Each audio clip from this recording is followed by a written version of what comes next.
اعوذ باللہ من الشیطان الرجیم بسم اللہ الرحمن الرحیم اذا السماء انفطرت، جب آسمان پھٹ جائے گا، وَإِذَا الْكَوَاكِبُ انتثرت، اور جب ستارے بکھر جائیں گے، وَإِذَا الْبِحَارُ فُجِّرَتْ، اور جب سمندر بہنے لگیں گے، وَإِذَا الْقُبُورُ بُعْثِرَتْ، اور جب قبریں زیر و زبر کر دی جائیں گی۔ ان آیات میں قیامت کی ہولناکیوں کا ذکر فرمایا جا رہا ہے کہ جب آسمان پھٹ جائے گا، اس میں دراڑیں اور شگاف نمودار ہو جائیں گے، ستارے ٹوٹ ٹوٹ کر بکھرنے لگیں گے، سمندر وہ دریاؤں کی طرح بہنے لگیں گے اور سمندروں کا پانی بہنا شروع ہو جائے گا اور قبروں کو الٹ پلٹ کر رکھ دیا جائے گا اور ان میں جو لوگ دفن ہیں وہ باہر نکل آئیں گے۔ اس وقت اس وقت انسان پر اس کے نیک و بد اعمال کی حقیقت واضح کر دی جائے گی۔ علمت نفس ما قدمت و اخرت، اس وقت انسان جان لے گا، ہر شخص جان لے گا جو اعمال اس نے آگے بھیجے تھے اور جو اثرات وہ پیچھے چھوڑ آیا تھا، یعنی کہ جن احکام کی اس نے پابندی کی، اللہ کے جن احکام کو اس نے مانا اور جن کی پابندی کرنا وہ پیچھے چھوڑ آیا، ان سب کا اس کو علم ہو جائے گا۔ وہ کام جو اس نے اپنی ابتدائی زندگی میں کیے اور جو بعد میں کیے، سب کے سب اس کے سامنے پیش کر دیے جائیں گے۔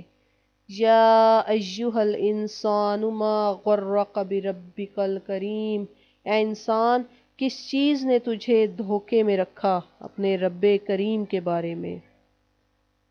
کتنے پیارے انداز سے غافل انسان کو جھنجھوڑا جا رہا ہے، کتنی محبت سے اس کو خواب غفلت سے جگایا جا رہا ہے۔ ارشاد ہے کہ اے انسان، تیرا پروردگار جو کریم ہے، جس کی عنایات میں تو پل کر جوان ہوا ہے، جس کے انعام و احسان کا دسترخوان ہر وقت تیرے لیے بچھا ہوا ہے، جس کی رحمت کے دروازے تیرے لیے ہر وقت کھلے ہوئے ہیں، اس سے تجھے کس نے دور کر دیا ہے؟ اس سے تجھے کس نے دور کر دیا ہے؟ یا ایہا الانسان ما غرک بربک الکریم، کہ انسان، کس چیز نے تجھے دھوکے میں رکھا اپنے رب کریم کے بارے میں۔ الذی، جس نے خلقک، تجھے پیدا کیا، فسواک فعدلک، الذی خلقک، کہ جس نے تجھے پیدا کیا، فسواک فعدلک، اور درست کیا، پھر تیرے اعضاء کو برابر بنایا۔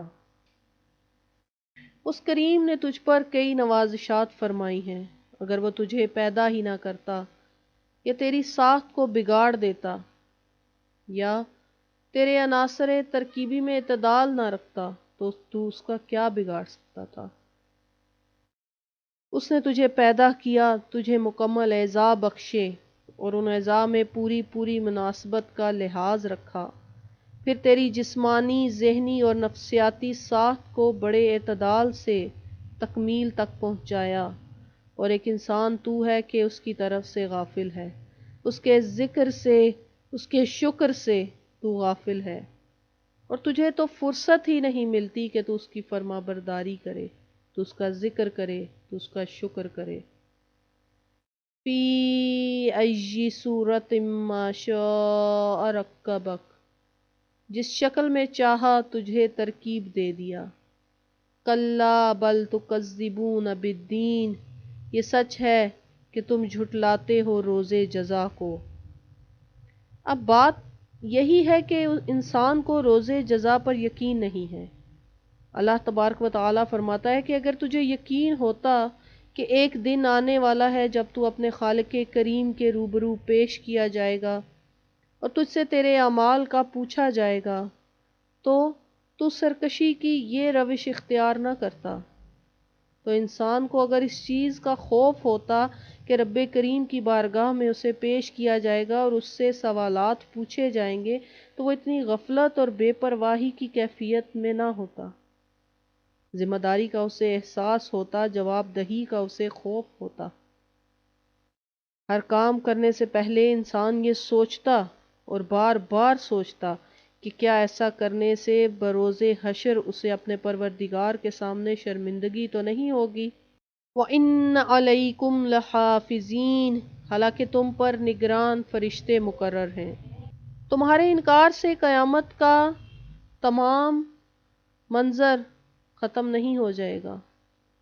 اس روز کے لیے تو اللہ تبارک و تعالیٰ نے پورے انتظامات کیے ہوئے ہیں، اور انسان جو خود فراموش ہیں، اللہ تبارک و تعالیٰ نے ان کے لیے ایسے فرشتے مقرر کر دیے ہیں جو تمام اعمال کو یادداشت کے طور پر تیار کر رہے ہیں۔ وہ فرشتے جن کو یہ اہم کام دیا گیا ہے وہ معمولی قسم کے نہیں، بڑے بزرگ اور بڑے بلند پایہ ہیں۔ نہ انہیں رشوت دی جا سکتی ہے اور نہ ہی انہیں معروب کیا جا سکتا ہے۔ وہ انسان کے نامہ اعمال کو تحریر میں لانے میں کبھی کاہلی نہیں کر سکتے۔ نہ ان کی کسی سے ذاتی دوستی ہے اور نہ ہی دشمنی ہے۔ جو کچھ انسان کرتا ہے وہ حرف بحرف لکھ رہے ہیں۔ وَإِنَّ عَلَيْكُمْ لَحَافِظِينَ، حالانکہ تم پر نگران فرشتے مقرر ہیں۔ کِرَامًا کاتبین، جو معزز ہیں، حرف بحرف لکھنے والے ہیں۔ یعلمون ما تفعلون، جانتے ہیں جو کچھ تم کرتے ہو۔ ان الابرار لفی نعیم، بے شک نیک لوگ عیش و آرام میں ہوں گے۔ وَإِنَّ الْفُجَّارَ لَفِي جَحِيمٍ، اور بدکار یقیناً جہنم میں ہوں گے۔ يَصْلَوْنَهَا يَوْمَ الدِّينِ، داخل ہوں گے اس میں قیامت کے روز۔ وَمَا هُمْ عَنْهَا بِغَائِبِينَ، اور نہ وہ اس سے غائب ہو سکیں گے۔ یعنی وہ لوگ جو سرکش ہیں، جو نافرمان ہیں، وہ جب جہنم میں داخل کر دیے جائیں گے قیامت کے روز تو وہ وہاں سے باہر نہیں نکل سکیں گے اور وہ وہاں سے غائب نہیں ہو سکیں گے۔ وَمَا أَدْرَاكَ مَا يَوْمُ الدِّينِ، اور آپ کو کیا علم کہ روز جزا کیا ہے۔ ثُمَّ مَا أَدْرَاكَ مَا يَوْمُ الدِّينِ، پھر آپ کو کیا علم کہ روز جزا کیا ہے۔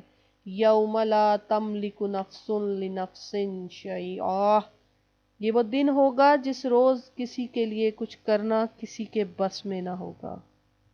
والامر یومئذ للہ، اور سارا حکم اس روز اللہ ہی کا ہوگا۔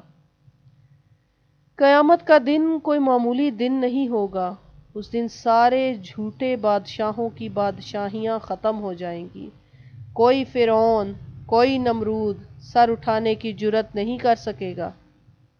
اس دن صرف اللہ کی حکمرانی ہوگی اور اسی کا فرمان نافذ ہوگا۔ کسی کی مجال نہیں ہوگی کہ اللہ کی مرضی کے خلاف دم مار سکے یا اس کے فیصلے کو رد کر سکے۔